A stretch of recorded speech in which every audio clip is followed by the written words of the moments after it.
সবাইকে আসসালামু আলাইকুম। আই রিয়েলি হোপ আপনারা সবাই ভালো আছেন। আজকের প্রোগ্রামে এসে আসলে খুবই ভালো লাগছে। সুন্দর, সুন্দর মুখ দেখে and at the same time feedback এর ব্যাপারে এত ভালো, ভালো কথা শুনেছি। ইনফ্যাক্ট আমার এক্সপেরিয়েন্স থেকে খুবই ভালো। when I met them. So আজকে তো আসতেই হতো। তো এসে খুবই ভালো লাগছে।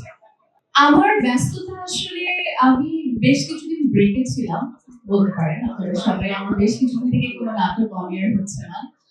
বেশ কিছু কাজ করা আছে। ইনশাআল্লাহ সামনে সেগুলো অন এয়ার হবে।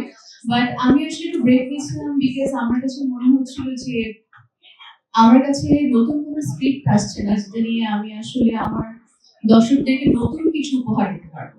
বিকজ আমি সাফা কবির এখানে কাজ করছি আপনাদের সবার দোয়া এবং ভালোবাসা is almost 11 years.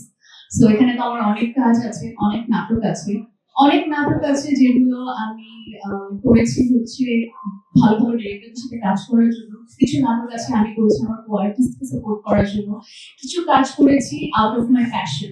I was blessed যে আমি এত ভালো ভালো গল্প পেয়েছি এবং ওগুলোতে কাজ করার সুযোগ পেয়েছি। কিন্তু এখন এসে আমার কাছে মনে হচ্ছে এই 11 বছরের জার্নির পর নতুন কোনো গল্প বা নতুন কোনো চরিত্র আমি পাচ্ছি না।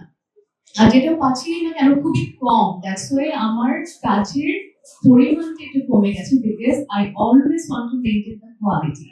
বাট ইনশাআল্লাহ আপনারা সবাই দোয়া করবেন। নেক্সট মান্থে আমি আপনাদেরকে একটা খুব ভালো খবর দিতে যাচ্ছি। সো আই রিয়েলি হোপ আপনাদের সবার দোয়া আমার সাথে থাকবে এবং যে নাটকগুলো এখন অন এয়ার যায়নি খুব শীঘ্রই আপনার সাথে দেখতে পাবেন। এই প্রশ্নটা আসলে খুবই কমন যে বড় পর্দায় কবে আসছি, কবে দেখা যাচ্ছে। আমি নিজেকেও আসলে দেখতে চাই কিন্তু সামহাও এখন একটু ভয় হয়। আমার কাছে মনে হয় যেভাবে আমাদের নাটকে এত ভালো ভালো অভিনেত্রীরা সিনেমা করছেন and তাদের একটা সিনেমা বের হওয়ার আগেই তাদেরকে দেখা যাচ্ছে কিছু মানুষ বলছে যে নাটকের অভিনেত্রী নায়িকা এই ধরনের মন্তব্যগুলো না আমাকে অনেক ডিমোটিভেট করে।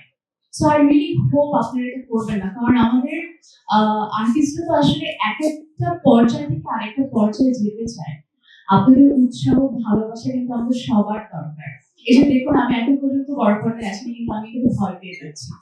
অ্যাট দ্য সেম টাইম আমি আমার বাকি সব নাটকের আর্টিস্টদেরকে বিগ স্যালুট জানাই because they have all the courage এবং তারা এই প্রশ্নগুলোর সম্মুখীন হয়েও হার্ড ওয়ার্ক করে তারা সামনে এগিয়ে যাচ্ছেন এবং আমি তাদেরকে অনেক অনেক স্যালুট জানাই and at the same time আমাদের সবাইকে বলতে চাই আমরা সবাইকে সাহায্য করি, উৎসাহিত করি, পাশে থাকি, সাপোর্ট করি। এইভাবেই তো আমরা আসলে সবাই একদিন বড় হবো।